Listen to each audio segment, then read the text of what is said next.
तर रामकृष्ण हरी मंडळ तर भावानं आलतो फुलाच्या मार्केटमध्ये, कारण की आपल्या गणपती बाप्पाच्या हारासाठी आपल्याला फुलं घ्यायची होती. मग तिथून निघालो आपण डायरेक्ट गणपती न्यायला.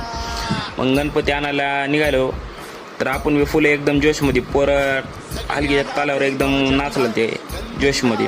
तर आपण बी कम असतोय, आपण बी डायरेक्ट आलो आपण मार्केटमध्ये तर खूप ट्रॅफिक होती गणपतीच्या जवळजवळ येताना.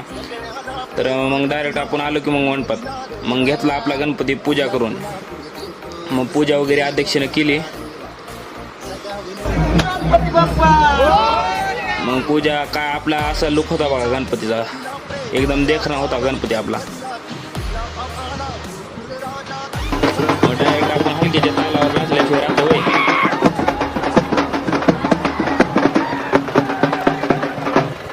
मग डायरेक्ट रात्री लेझिम घेतली पूर्वानी. कशी वाटली नक्की कमेंटमध्ये सांगा.